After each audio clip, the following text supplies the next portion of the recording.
Mesdames, Mesdemoiselles, Messieurs, bonjour. Vous êtes bien sûr sur la scène Toi TV 2 et Fuladu TV de Kolda.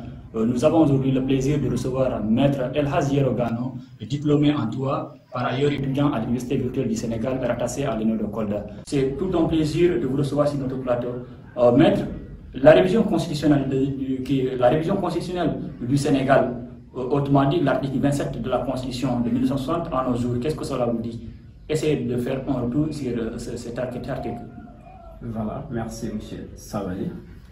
Avant de commencer, permettez-moi de dire bonjour à M. Savali et aux abonnés de vos scènes. C'est un plaisir pour moi d'être là aujourd'hui sur votre plateau. Voilà. Concernant la modification de l'article 27 de la Constitution, permettez-moi d'abord de vous rappeler l'article 27 de la Constitution. L'article 27 dit que la durée du mandat du président de la République est de 5 ans. Le mandat est renouvelable une seule fois.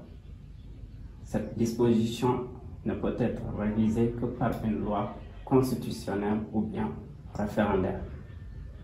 Voilà. Je vais essayer un tout petit peu de rappeler l'historique de l'article 27 de la Constitution.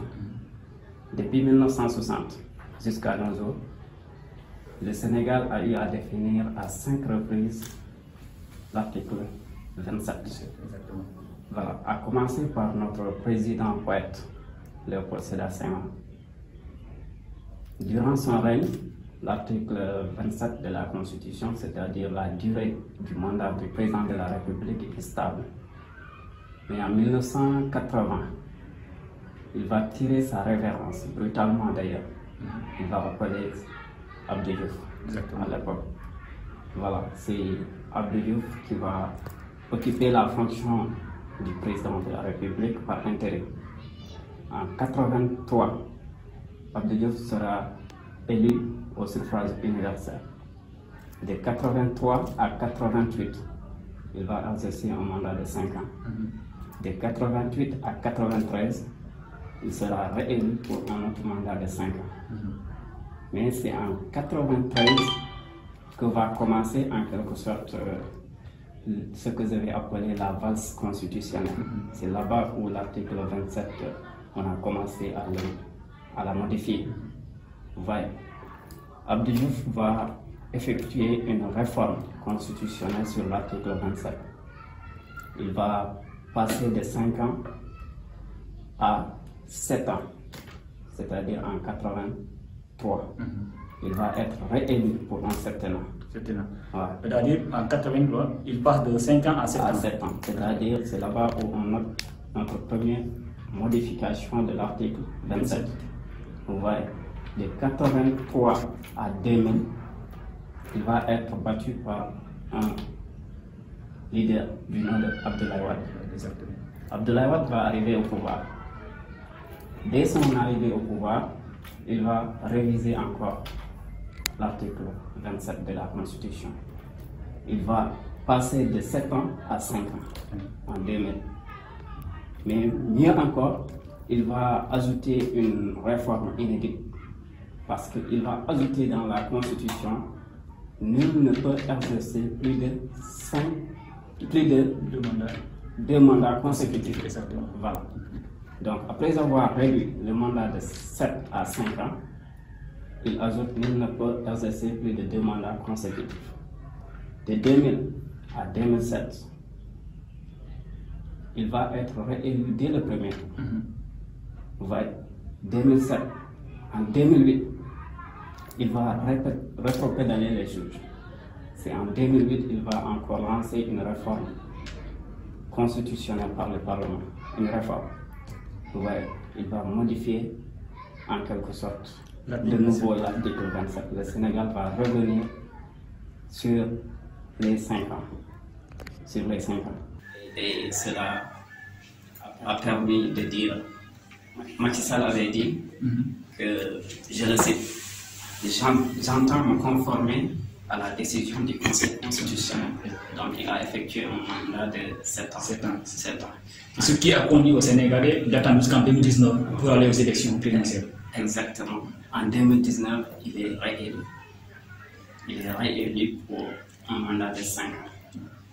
Voilà. Comme on a l'habitude de le dire, comme dit le dicton, un chat échaudé craint l'eau froide.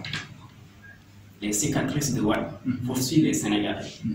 Et donc, ils se disent, puisque malgré que la Constitution sur l'article 27 est claire, il ne peut exercer plus de 2 mandats consécutifs. Mais les événements passés, ou bien les actes qu'avait fait l'ancien président, engendrent le doute dans la conscience des Sénégalais. Maintenant, maître, c'est sur ça que je voudrais surtout qu'on revienne sur la question, parce que c'est là en tout cas au niveau de cette affiliation qu'on appelle quelques nuances, quoi. Parce que si on considère surtout, voilà, on essaie de faire l'historique selon ce que vous avez donné, déjà avec les nombreuses révisions et les nombreuses modifications qu'il y a, mais je pense qu'on est resté intact sur le nombre de renouvellement, c'est-à-dire c'était 2 fois. Mais en tout cas, ce qui me paraît un peu, flou dans cette image, c'est que que ce soit Wade ou ses prédécesseurs, ça a fait plus de 2 mandats. Mais pourtant, on a toujours dit 2 mandats. Maintenant, que si on se réfère à la dernière modification, c'est-à-dire celle de 2016, là c'est clair. Parce qu'on a dit que nul ne peut faire plus de 2 mandats consécutifs. Nul ne peut exercer plus de 2 mandats consécutifs. Est-ce que cela ne rend pas les choses, c'est-à-dire cela ne fait pas le débat? Exactement, M. Chabali. En fait, ce que vous dites est vrai. Mais le problème en est que ça a toujours été le cas. La Constitution a toujours été claire sur cette question. Mais j'ai l'impression que les présidents jouent avec le Sénat sur un jeu que je vais appeler je t'aime, moi non plus, avec l'article 27. Vous voyez, sur ce, puisque la question est claire dans les textes, mais dans l'esprit politicien des gens, on assiste à des manipulations en guise des passions de la personne qui est au pouvoir. Ouais. Mais après avoir raconté l'historique là, j'ai une solution. Je pense que cela va un tout petit peu supprimer l'incertitude dans l'esprit des Sénégalais. Imaginez par exemple le parti Benno Bokk Yakaar. C'est un parti, la coalition Benno Bokk Yakaar, c'est un parti composé de plusieurs coalitions. Et si ces coalitions-là s'entendaient à organiser des élections, comme par exemple les primaires. Vous savez, dans les primaires, les électeurs qui sont aptes à voter, ce sont ceux qui ont les cartes membres d'un parti politique. Par exemple, vous voulez nous renvoyer au système américain. Voilà. Exactement. On est dans une situation où pour supprimer pour de bon l'incertitude, il faut que le parti Benno Bokk Yakaar puisse organiser des primaires. Ça ne sera pas facile. Parce que Benno Bokk Yakaar est composé de plusieurs partis politiques. Exactement. Et ces partis politiques, je ne suis pas sûr que tous les membres de ces partis politiques ont leur carte membre. Pour voter dans les primaires, il faut avoir un carte membre. Autrement dit, si pour qu'il y ait une instabilité au niveau de l'article, stabilité au niveau de l'article 27, il faut qu'il y ait des élections primaires au Sénégal. Parce que c'est simplement ce qui permettra quand même aux gens de savoir qu'ils ont la capacité d'aller ou pas. Ouais. Parce que pour moi, le mandat en cours est pollué par cette question. Et la question doit être réglée le plus tôt possible. Ouais. Merci maître pour cet éclaircissement au niveau de cette question. Mais d'après ce que vous avez expliqué, ça va nous permettre quand même d'avoir des doutes sur une question, c'est-à-dire sur l'indépendance des institutions juridiques de notre pays. Parce que d'après ce que vous avez dit, aujourd'hui c'est le Conseil constitutionnel qui avait permis à Macky Sall de faire un mandat de 9 ans, un mandat de 7 ans entre 2012 et 2019. Mais aussi c'est ce même Conseil constitutionnel qui a permis le rejet des listes de la coalition de l'opposition Yewwi Askan Wi, liste majoritaire, et qui a même permis quand même la liste majoritaire de la coalition Benno Bokk Yakaar, alors qu'il y avait partout des failles. Maintenant, tout cela invite aux Sénégalais à se poser une question, à savoir est-ce que les institutions juridiques au Sénégal sont indépendantes. Maintenant, on vous pose la question en tant que étudiant de droit qui a son diplôme de master en droit. Qu'est-ce que vous pensez de cette question? Exactement. Et je vous remercie de m'avoir posé cette question parce que la question est importante.